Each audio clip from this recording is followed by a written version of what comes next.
ওই খবর যখন রাসূলের কাছে চলে যায়, আল্লাহ তাআলা আবার আয়াত নাজিল করেন। ওই আয়াতের মধ্যে আল্লাহ বলেন, সুম্মা তিম্মুস সিয়ামা ইলাল লাইল, ও আমার বান্দারা, একদিন এক রাত রোজা পালন করতে হবে না, শুধু রোজা পালন করবা সুবহ সাদেক থেকে নিয়ে সন্ধ্যা পর্যন্ত না খেয়ে থাকবা। এই অল্প সময় যদি থাকতে পারো, ধৈর্য ধারণ করতে পারো, আমি আল্লাহ তাকওয়ার সার্টিফিকেট লাগাইয়া জান্নাত দিয়ে দিব। তাকওয়ার টিকিট লাগাইয়া দিবে, যাও জান্নাতে যাও, শুধু সুবহ সাদেক থেকে নিয়ে এই মাগরিবের আগ পর্যন্ত। এটা সহজ না কঠিন? অনেক সহজ হয়ে গেছে না? আল্লাহ নিজেও বলেছেন যে আমি বান্দার জন্য চাই সহজ করতে, কঠিন করতে চাই না। আয়াত নাজিল হয়েছে যে মানুষের অন্তরের ভিতরে যে খারাপ চিন্তা আসে, এই ব্যাপারটাও আল্লাহ জানেন, এটাও জিজ্ঞাসা করা হবে। সাহাবায়ে কেরাম পেরেশানি হয়ে গেলেন। এই খারাপ চিন্তা, খারাপ কল্পনা থেকে বাঁচা তো যায় না। বলেন বাঁচা যায়? খারাপ চিন্তা আসে না নাই? অবশ্যই আসে। এর থেকে কিভাবে বাঁচা যাবে? আল্লাহ যদি এটাও জিজ্ঞাসা করেন, রক্ষা নাই। আল্লাহ আবার সহজ করে দেওয়ার জন্য আয়াত নাজিল করলেন, লা ইউকাল্লিফুল্লাহু নাফসান ইল্লা উসআহা। বান্দার সাধ্যের বাহিরে আমি কোনো বিধান নাজিল করি নাই। বান্দার সাধ্যের বাহিরে যেটা, আমি সেটা জিজ্ঞাসা করব না। খারাপ চিন্তাটা আসতেই পারে, কথা ঠিক না ঠিক? আল্লাহ লিখবেন না, ফেরেশতাদেরকে বলবেন অফ থাকো, খারাপ চিন্তা করতেছে, চুরি করা, ব্যভিচার করা, অন্যের সম্পদ লুণ্ঠন করার চিন্তা কল্পনা করতেছে, সব আঁকতেছে কিভাবে করা যায়। যতক্ষণ পর্যন্ত বান্দা এটাকে, এই পরিকল্পনাটাকে বাস্তবায়ন না করবে, রূপ না দিবে, ততক্ষণ পর্যন্ত গুনাহ লেখবা না। সুবহানাল্লাহ। তাহলে বান্দার জন্য যত নিয়ম, যত বিধান আমাদেরকে দিয়েছেন, সহজ না কঠিন? সহজ করেছেন।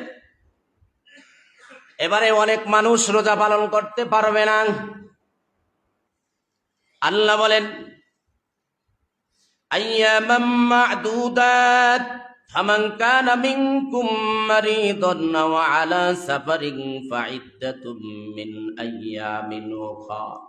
এরে বান্দা, সারা বছর রোজা পালন করতে হবে না। এই যে রোজা আমি ফরজ করেছি মানে হলো সারা বছর 11-12টা মাস রোজা পালন করবা। কয় না না, আইয়ামাম মা'দুদাত, অল্প কয়দিন, কয়েকদিন গণনা মাত্র। আইয়ামাম মা'দুদাত, মাত্র 29 দিন অথবা 30 দিন রোজা পালন করলেই বান্দা জান্নাত পেয়ে যাবা। আইয়ামাম মা'দুদাত বলেন, রোজা কি সারা বছর? সারা বছর রোজা পালন করার জন্য আল্লাহ বলছেন, নাকি মাত্র 29 আর 30 দিন? 29 দিন অথবা 30 দিন। আল্লাহ বলেন আইয়ামাম মা'দুদাত, এই অল্প কয়েকদিন, এই 30টা দিন, 29টা দিন, মাত্র 30 দিন তারাবি পড়বা, 30টা রোজা রাখবা, আর সারাদিন অন্য কথাবার্তা বলবা না, জিকির লা ইলাহা ইল্লাল্লাহ দিয়া কাটাবা, কোরআন তেলাওয়াত করবা, শবে কদর আসলে ইবাদত করবা, ইতিকাফ করবা। এইগুলাই তো, এই অল্প কিছু কাজই তো, এই কয়েকদিন তো, এই কয়েকদিন এই কাজগুলা করলেই আমি আল্লাহ তাআলা জান্নাত দিয়ে দেব। তো এই 29 দিন 30 দিন আমল করার দ্বারা জান্নাত কি একদিনের জন্য দিবে, এক সপ্তাহের জন্য দিবে, এক বছরের জন্য দিবে, নাকি সারা জীবনের জন্য? আল্লাহ বলেন, একবার বান্দা জান্নাতে কদম রাখলেই ওই কদম আর বাহিরে বের হবে না। এমনটা না দুনিয়াদারদের জন্য, দুনিয়াদাররা যেরকম অপরাধ করলে বের করে দেয়, ভালো না লাগলে মাইনাস করে দেয়, ব্যাপারটা কিন্তু এমন না। আল্লাহ বলেন, জান্নাতে যেই বান্দার কদম ঢুকবে তো আর বের হবে না। তাহলে এই 29 দিন 30টা দিন রোজা পালন করার দ্বারা আমি যদি সারা জীবনের জন্য জান্নাতটা পেয়ে যাই, এই জান্নাত যারা হারাইবে এর মতন কপাল পোড়া আর আছে? মাত্র 29টা দিন, 30টা দিন। এরপরও মানুষের কাছে আমল এত গুরুত্বহীন হয়ে গেছে। আজকে 9 রোজা চলতেছে না, কি বলেন 9টা রোজা কোন দিক দিয়ে গেল আমারে বলেন, কোন দিক দিয়ে গেল 9টা রোজা? 10 তারাফি, অনেক বাইরা তারাফি পর্যন্ত পড়ে না, তারাফি নাই, রোজা রাখে কিনা আল্লাহ মাহবুদ ভালো জানে। এখন চিন্তা করেন, অথচ তার অফিস টাইম ঠিক আছে, ঠিক 6:30টার আগে সে অফিসে ঢুকে, ঠিক 5টা বাজার পরেই সে অফিস থেকে বের হয়, আছে না নাই? একটা ফ্যাক্টরিতে যদি 10,000 শ্রমিক থাকে, একবার 10টা হাজার গুণে গুণে দেখবেন একবারে 6:30টায় ঢুকে, কথা ঠিক না হবে ঠিক? আবার 5:30টায় যদি ছুটির টাইম হয়, 5টায় ছুটির টাইম হয়, ঠিকই 5টা বাজার 1 মিনিট আগেও সে বের হয় না, বের হওয়ার কোনো সুযোগ নাই, 5টা বাজার পরেই সে বের হয়, কথা ঠিক না হবে ঠিক? খালি মাসের শেষে কয়টা টাকা দিব এই জন্যে, আর একটু বোনাস পাইব, এর জন্য সে রাত্র থেকেই সে পরিকল্পনা করে নাই কিভাবে সে সকালে হাজিরা দিবে, কথা ঠিক না হবে ঠিক? কারণ এটা তার কাছে গুরুত্বপূর্ণ, এই জন্য সে এই টাইম মেনটেন করে চলতেছে। আর আল্লাহ তাআলা যে এত কিছু বলে রাখছেন যে এ বান্দা খালি 29টা দিন 30টা দিন রোজা রাখবি, 30টা তারাবি পড়বি, আর সবে কদর পাইলে ইবাদতে কাটাবি, আর এতেকাবে যদি সুযোগ পাও এতেকাব করবি। এই অল্প কিছু আমল করলে মাত্র 29টা 30টা দিন তো যা সারা জীবনের জন্য জান্নাত দিয়ে দেব, সারা জীবনের জন্য। ওই জান্নাতের মধ্যে কি নাই বলেন? কোন জিনিসের চাহিদা নেই? সব জিনিসের চাহিদা ওখানে মিটায় দেওয়া হয়। অথচ যেই লোক মাসে 1,00,000 টাকা এই বেতনে চাকরি করে, ফ্যাক্টরিতে গিয়ে দেখবেন যারা জিএমের পদে চাকরি করে বেতন 2.5 লাখ 2 লাখ 3 লাখ এরকম, আছে না নাই? তারপর গিয়ে দেখবেন মাসের শেষে পেরেশানি, ওরা আছে না নাই? এত টাকা কামাই করে তারপর পেরেশানি মুক্ত না? আর জান্নাত এমন এক জান্নাতের আল্লাহ তাআলা সুসংবাদ দিতেছেন যে জান্নাতে ঢোকার পরে কোনো পেরেশানি নেই, কোনো রোগ নাই, কোনো অসুস্থতা নাই, কোনো সর্দি জ্বর নাই, কোনো দুঃখ নাই, কোনো কষ্ট নাই, কোনো যন্ত্রণা নাই, কোনো হিংসা নাই, কোনো অহংকারী নাই, কিচ্ছু নাই, শুধু শান্তি আর শান্তি, সালাম আর সালাম। আল্লাহ বলেন ফামান কানা মিনকুম মারিদান আও আলা সাফারিন ফাইদ্দাতুম মিন আইয়ামিন উখর। আল্লাহ রোজা ফরজ করেছেন, আল্লাহ ভালো করে জানেন বান্দা বড় দুর্বল। ওয়া খুলিকাল ইনসানু দাঈফা, বান্দা বানিয়েছেন আল্লাহ, মানুষ বানিয়েছেন আল্লাহ, ওই আল্লাহই ভালো জানেন মানুষ কত দুর্বল। আমার আল্লাহ নিজেও বলে দিয়েছেন মানব জাতিকে আমি অনেক দুর্বল করে সৃষ্টি করেছি। এত মশার উৎপাত, ওই মশার ভয়েতে মানুষ মশারির ভিতরে লুকায়। বলেন মশার কাছেও মানুষ আমরা দুর্বল, ঠিক না বেঠিক? অথচ একটা মশা হাতি 2 আঙ্গুলির ভিতরে ঢুকাইয়া যদি একটা চিপ দেন মশাটা মরে যায়, যদি ওটা অন টাইমের ব্যাপার, কিন্তু এই মশাটার কাছেও আমি মানুষ দুর্বল, ঠিক না বেঠিক? একটা বেলেটের কাছেও মানুষ দুর্বল। কত দুর্বল মানুষ! দুনিয়াতে আসার পরে খাবার চিবাইয়া খাইতে পারবে না, দাঁত নাই। আল্লাহ আগাম মায়ের বুকের ভিতরে পুষ্টিকর খাবারের ব্যবস্থা করে রেখেছেন, সুস্বাদু দুধ। এত দুর্বল করে আল্লাহ বানাইছেন। ওই আল্লাহ বলেছেন সারাদিন নাকি স্ত্রী মেলামেশা না করে, পান না করে রোজা পালন করা সব বান্দারা পারবে না, আল্লাহ ভালো করেই জানেন। এজন্য আল্লাহ আবার আয়াত নাজিল করলেন। আল্লাহ বলেন ফামান কানা মিনকুম মারিদা, তবে তোমাদের মধ্যে অনেকে অসুস্থ থাকবে, আছে না নাই? হাসপাতালে ভর্তি, রোজা রাখার সক্ষমতা নাই, দুর্বল, 2 ধরনের রোগী। আল্লাহ বলেন তোমাদের মধ্যে যারা অসুস্থ এবং সফরে থাকবে তারা রোজা, তাদের ক্ষেত্রে রোজার ব্যাপারে রুখসত আছে, অর্থাৎ তারা রোজা পালন না করে অন্য দিনে সেই রোজাগুলো কাজা করে নেওয়ার সুযোগ আছে। বলেন আল্লাহর বিধান সহজ না কঠিন? মুসাফির সফরে আছে, সফর করা অনেক কঠিন, 48 মাইল দূরে রওনা দেওয়া ব্যক্তিটাকে মুসাফির বলা হবে। এই রমজান মাসে যদি কেউ এরকম সফরে যায়, বলা হবে তোমার ব্যাপারে এখতিয়ার আছে, রোজা রাখতেও পারো, রোজা ছেড়েও দিতে পারো। অসুস্থ ব্যক্তি দুই ধরনের হতে পারে। সাময়িক অসুস্থ, এরপরে ভালো হয়ে যাবে। যখন ভালো হয়ে যাবে তখন ছুটে যাওয়া রোজাগুলা কাজা করে নেবে। এক মাসালা।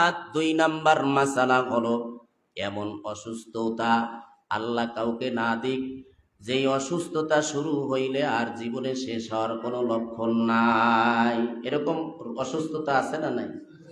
বুড়া মানুষ এমন রোগে ধরছে, এমন অসুস্থতা মরণের বেধিতে পেয়ে গেছে।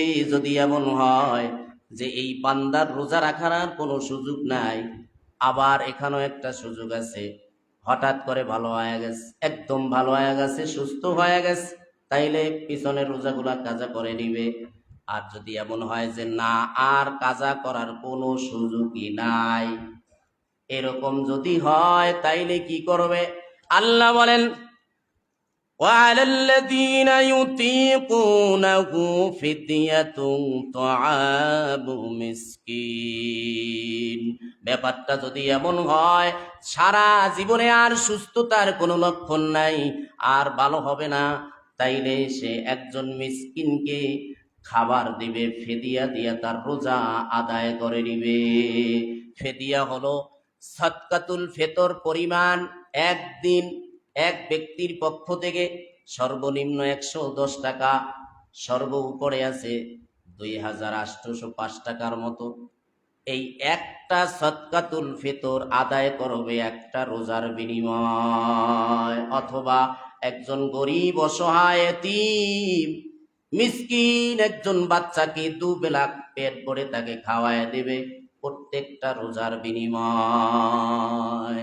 এটা হলো নিয়ম।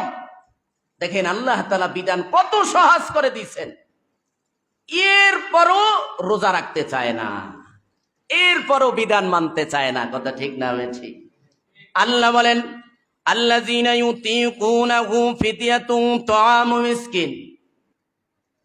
খেয়াল করেন, আল্লাহ বলেন যাদের রোজা রাখতে অতিশয় কষ্টকর হবে তারা মিসকিনকে খাবার দেওয়ার মাধ্যমে রোজা পালন করবে। আয়াতে বলছেন যাদের রোজা রাখতে কষ্ট হয়, অতি কষ্ট হয়, তারা ফেদিয়া আদায় করবে। এখন বলবেন হুজুর আমারও তো রোজা রাখতে কষ্ট হয়, সবারই তো কষ্ট হয়, তাহলে সবাই মিলে আমরা ফেদিয়া দিয়া বাস রোজা রাখা থেকে আমরা বাঁচিয়ে যাই, আমাদের আর রোজা রাখার দরকার নাই। আয়াতের দাবি এটাই, আয়াতের দাবি এটাই। তবে এই আয়াত নাজিল হওয়ার পরে আল্লাহ তাআলা আবার আরেক আয়াত নাজিল করেছেন। বুখারীর বর্ণনায় এসেছে এই আয়াত যখন নাজিল হয়, আয়াতের দাবি হলো রোজা রাখা না রাখা বান্দার ইখতিয়ার। কারণ রোজা রাখলেই তো কষ্ট, কথা ঠিক না বেঠিক? আর কষ্টকে লাঘব করার জন্য আল্লাহ বলেছেন ফিদিয়াতুন তাআম মিসকিন, মিসকিনকে খাবার দেওয়ার মাধ্যমে তুমি বাঁচতে পারবা। অর্থাৎ একজন মিসকিনকে যদি তোমার কষ্ট হয় তাহলে একজন মিসকিনকে খাবার দিবা ফেদিয়া স্বরূপ, তোমার আর রোজা রাখার দরকার নেই। তাহলে জুয়ান বুড়া সব সমান, কথা ঠিক না ঠিক?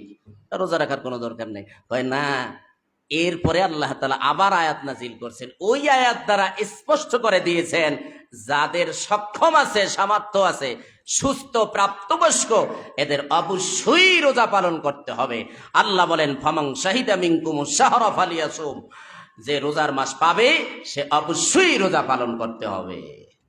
এই আয়াত দ্বারা বোঝা গেল যে আমরা যারা সামর্থ্যবান, আমরা ফেদিয়া আদায় করলে রোজা আদায় হবে না, রোজা আদায় হবে না।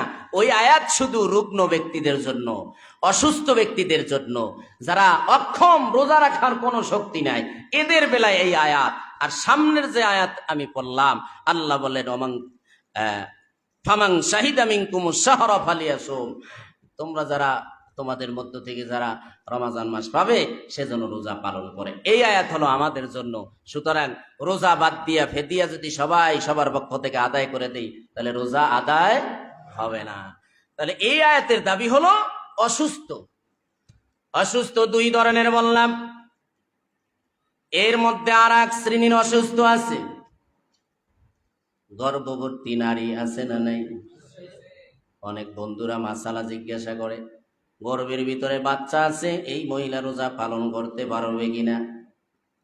এই বেলায় দুইটা কথা শুনেন। একটা কথা হলো, রোজা পালন করলে যদি বাচ্চার সমস্যা হয়, অনাগত বাচ্চার যদি সমস্যা হয়, পানির শূন্যতা দেখা দিতে পারে, রক্তের শূন্যতা দেখা দিতে পারে, কথা ঠিক না ঠিক? এই সমস্যাগুলো যদি বাহ্যিক দৃষ্টিতে রোজা রাখার দ্বারা তার সমস্যা তৈরি হয়, তাহলে আল্লাহ বলেন এই নারীও রোজা রাখবে না। সুবহানাল্লাহ। এর বাচ্চার জন্য সেও রোজা ছেড়ে দিবে, পরবর্তীতে সে কাজা করে নিবে। আর যদি ব্যাপারটা এমন হয়, গর্ভবতী নারী রোজা পালন করার দ্বারা যদি কোনো অঙ্গহানির সমস্যা না হয়, বাচ্চার সমস্যা না হয়, কোনো ধরনের ট্রাবল না হয়, তাহলে সে রোজা পালন করে নিবে। আলহামদুলিল্লাহ, অনেক মা বোনরা রোজা পালন করতেছে, গর্ভে বাচ্চা থাকা সত্ত্বেও রোজা ছাড়েন না, যা হয় হবে ইনশাআল্লাহ। এই হিম্মত যার আছে, আল্লাহ তাআলা তাকেই ইবাদত করার তৌফিক দেয়, কথা ঠিক না ঠিক? হিম্মত করতে হবে তো, যার হিম্মত নাই তার কিম্মত নাই। আরে হিম্মত থাকতে হবে তো, সাহস থাকতে হবে। খুশি খুশি আল্লাহ তাআলার ইবাদত করলে আল্লাহ তাআলা তৌফিক দিয়ে দিবে। এরপরে অনেক মহিলারা আছে, বাচ্চাকে দুধ পান করায় 2 বছর, আছে না নেই? এই 2 বছর দুধ পান করাইতে গিয়া রমাজান মাসে যদি রোজা পালন করে, বুকের দুধ শুকায় যাওয়ার সম্ভাবনা থাকে, বাচ্চা দুগ্ধ পাবে না। আবার বাচ্চাও দুধ ছাড়া অন্য খাবারেও সে এখনো অভ্যস্ত হয় নাই, এমন সমস্যা যদি তৈরি হয়, আল্লাহ বলেন এই নারীও রোজা পালন করবে না। এর নারীরও রোজা পালনের দরকার নাই। সে যখন তার বাচ্চার দুগ্ধপান 2 বছর কমপ্লিট হবে, তখন সে রোজা পালন করে নিবে, কাজা করে নিবে, একটার বিনিময়ে একটা। আল্লাহ তাআলা তাকেও সওয়াব দিয়ে দিবেন। আল্লাহ বলেন, ফামান তাতাওয়া খায়রান ফাহুয়া খায়রুল লাহ ওয়া আন তাসুমু খায়রুল লাকুম ইন কুনতুম তা'লামুন। আল্লাহ বলেন, যে ব্যক্তি খুশি খুশি নেকের কাজ করবে, বলেন খুশি খুশি না অখুশি? খুশি খুশি। রোজা রাখতে হবে কার খুশির জন্য? আল্লাহর খুশির জন্য রোজা রাখবো, আল্লাহর খুশির জন্য তেলাওয়াত করব, আল্লাহর খুশির জন্য জিকির করব, আল্লাহর খুশির জন্য নামাজ আদায় করব, আল্লাহর খুশির জন্য তাহাজ্জুদ পড়ব। এই রমজান মাস তাহাজ্জুদ পড়ার সুবর্ণ সুযোগ, আছে না নাই? সাহারি খাওয়ার জন্য উঠেন, 2 রাকাত 4 রাকাত 6 রাকাত 2 রাকাত করে নিয়ত করে আপনি তাহাজ্জুদের নিয়তে নামাজ আদায় করে রবের কাছে প্রার্থনা করেন, আল্লাহ জীবনে বহুত গুনাহ করেছি, তুমি ক্ষমা করে দাও। হাদিসে রাসূল বলেছেন, রমজান মাসের রজনীর শেষ রাত্রের শেষ দিকে আল্লাহ তাআলা অসংখ্য বান্দাদেরকে মাফ করে দেন। সুবর্ণ সুযোগ তাহাজ্জুদ পড়ার। নফলের জগতে সব থেকে গুরুত্বপূর্ণ আমল হচ্ছে তাহাজ্জুদ পড়া, সুবর্ণ সুযোগ। তো আল্লাহ বলেন খুশি খুশি। আহারে, এর রোজা তো খুশি খুশি রাখতে হবে। অনেক মাসুম বাচ্চারা পর্যন্ত রোজা রাখে, আছে না নাই? বয়স 6 বছর 7 বছর 8 বছর রোজা রাখতেছে, কয় একটাও ছাড়বো না। দেখছেন হিম্মত কারে কয়? আরে হিম্মত করতেছে বিদায় তো ওর দ্বারা আল্লাহ তাআলা রোজা পালন করার তৌফিক দিয়া দিচ্ছেন। তা না হলে ওর দ্বারা তো সম্ভব ছিল না। যেই বাচ্চাটা সারাক্ষণ খাবারের জন্য, মজার জন্য, বিভিন্ন জিনিসের জন্য বাপ মায়ের সবসময় তাকিদ দিয়ে থাকে, আমার এইটা দাও, ওইটা দাও, এইটা দাও, অথচ দেখছি ওই বাচ্চাটাই আজকে রোজা পালন করে একটা খাবারও চায় না, কথা ঠিক না ঠিক? ও জানে যে খাবার খাইলে রোজা হবে না, এই জন্য খাবার চায় না। এরপরও অনেক মানুষ সামর্থ্য আছে, রোজা রাখার শক্তি আছে, এরপরও কপাল পরা রোজা রাখে না, ওপেনলি খায়। কি বলবেন আপনি? তাহলে রোজা রাখতে হবে খুশি খুশি, রোজা রাখতে হবে খুশি খুশি। আল্লাহ বলেন যে খুশি খুশি নেকের কাজ করবে, তার জন্য আল্লাহ তাআলা কল্যাণময় জিন্দেগি দান করবে, কল্যাণময় জিন্দেগি দান করবেন। ফামান তাতাওয়া খায়রান ফাহুয়া খায়রুল লাহ, যে খুশি খুশি আমল করবে, ফাহুয়া খায়রুল লাহ, তার জন্যই কল্যাণ খায়র হবে। ওয়া আন তাসুমু খায়রুল লাকুম, আর তোমরা যারা রোজা পালন করবে খায়রুল লাকুম, রোজা রাখা তোমাদের জন্য কল্যাণ। আল্লাহ বলতেছেন কল্যাণ, আর ও মনে করতেছে অকল্যাণ, এই জন্য রোজা রাখে না। কথা ঠিক না ঠিক? ও অকল্যাণ মনে করতেছে, এই জন্যই তো রোজা রাখে না।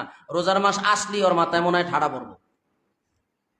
এমন ওজোর দেখায়, এমন সমস্যা, এমন সিরিয়াসলি ওজোর। সারা জীবনে তো রোজা রাখি না, অভ্যাসও নাই।